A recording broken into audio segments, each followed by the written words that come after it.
देख रहे हैं पंच न्यूज एनसीआर और मैं हूं आपके साथ मानवी ठाकुर। शुरुआत करते हैं आज की खास खबरों से। अधिक अपडेट्स के लिए बने रहिए पंच न्यूज एनसीआर के साथ। चैनल को लाइक, शेयर, सब्सक्राइब करें और बेल आइकन दबाना बिल्कुल न भूलें। राज्यसभा सांसद कपिल सिब्बल ने केंद्रीय गृह मंत्री अमित शाह द्वारा लोकसभा में प्रधानमंत्री, मुख्यमंत्री और गंभीर आपराधिक आरोपों में गिरफ्तार मंत्रियों को हटाने संबंधी 3 विधेयक पेश किए जाने पर कहा कि इस बिल के लागू होने से मानक अधिकारों को वो छीनना चाहते हैं। लोकतंत्र को बर्बाद करना इनका मकसद है। बिहार में इन्होंने किस तरह से एसआईआर लागू किया और किस तरह से वोटर लिस्ट बन रही है, इससे वोटर लिस्ट को दीमक लग जाएगा तो चुनाव होगा कैसे। इनकी मंशा क्या है? आपको पता है कि अगर किसी पर एफआईआर होती है तो उसे सीधे गिरफ्तार कर लिया जाता है और ये जो नया कानून है, अगर किसी को हिरासत में ले लिया जाए तो सालों लग जाते हैं। बेल लेने में केजरीवाल जी, मनीष सिसोदिया, हेमंत सोरेन, ये सब उदाहरण हैं। तो मैं गृह मंत्री जी से पूछना चाहता हूं कि आपके कोई केंद्र के मंत्री के खिलाफ कभी कोई एफआईआर हुई? और जिस प्रदेश में आप सरकारें चला रहे हैं वहां पर किसी मंत्री के खिलाफ एफआईआर हुई? आप ये ना समझने की जनता समझती नहीं। देखिए, जिनके लागू होने से मानव अधिकारों और मानवाधिकार जो संविधान ने हमें दिए हैं वो छीनना चाहते हैं। ऐसे कानून संविधान में और संविधान को और संविधान के ढांचे को दीमक लगाते हैं।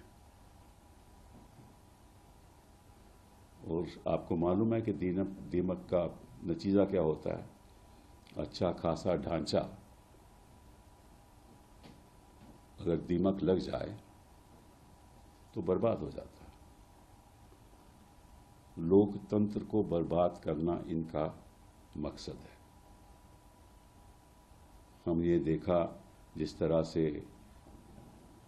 बिहार में एसआईआर को लागू इन्होंने किया और जिस तरह से वोटर लिस्ट बन रही है, जिस तरह से लाखों के नाम कटे जा रहे हैं, जिस तरह से कोई एडिशन नहीं हो रही, जिस तरह से बीएलओ काम कर रहे हैं,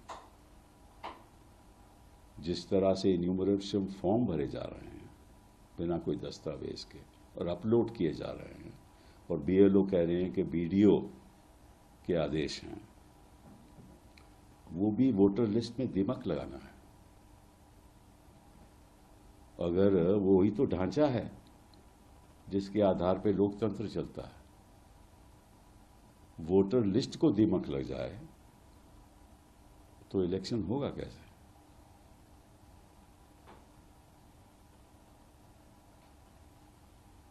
तो इनकी मंशा क्या है?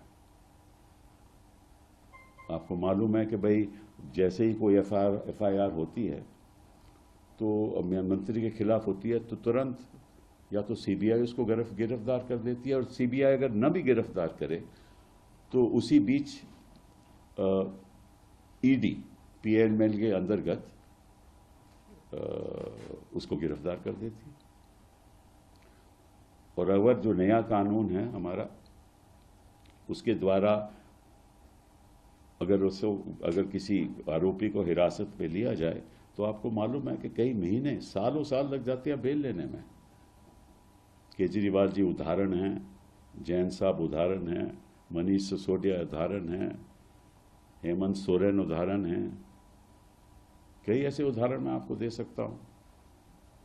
तो मैं आपसे और गृह मंत्री जी से पूछना चाहता हूं आपके द्वारा कि गृह मंत्री जी, कोई आपका केंद्र के मंत्री के खिलाफ कभी कोई एफआईआर हुई? और जिस प्रदेश में आप सरकारें चला रहे हो उनके किसी मंत्री के खिलाफ एफआईआर हुई?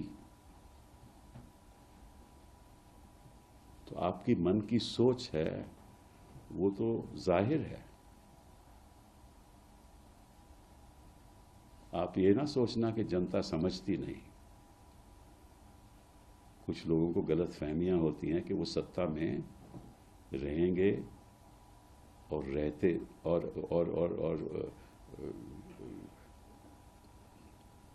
कभी ऐसा मौका नहीं आएगा कि कोई और सत्ता में आ जाए। इसीलिए ये सब काम हो रहा है ना कि वोटर लिस्ट को ऐसे करो, बढ़ा दो, काट दो, ऐसे कानून लागू कर दो, विपक्ष के मंत्रियों को हिरासत में ले लो, और अब तो नए कानून के अंदर, पहले तो था क्रिमिनल प्रोसीजर कोड में कि 15 दिन के अंदर आपको जो भी करना है करिए, इन्वेस्टिगेशन कीजिए और उसके बाद उसको जुडिशियल कस्टडी में लिया जाता था आरोपी को। अब तो इस कानून के अंतर्गत जो 15 दिन है ना, वो किसी 90 दिन तक या 60 दिन तक आप उसको हिरासत में ले सकते हो। मतलब कि 2 दिन, अब 4 दिन, बाद में 15 दिन, ऐसे एक्सपैंड हो जाते हैं। तो आपका तो मन यही है ना कि जहां चुने हुए मुख्यमंत्री हों उनको निकाल दो। हालांकि आप कर नहीं सकते क्योंकि आपके पास बहुमत नहीं है और आप कोशिश कर रहे हो कि जो मामला बिहार में हो रहा है, जिस तरह से जो जनता अपना रोष दिखा रही है और जिस तरह से राहुल और तेजस्वी की मीटिंग्स में जनता सुनना चाहती है कि क्या हो रहा है, तो उसको भी आप डाइवर्ट करना चाहते हो कि किसी तरीके से आपको मालूम है कि कानून कभी लागू हो ही नहीं सकता, फिर भी लाना है। तो मैं तो आपसे आग्रह करूंगा कि संविधान हम सबके लिए है, आपके लिए भी है, हमारे लिए भी है।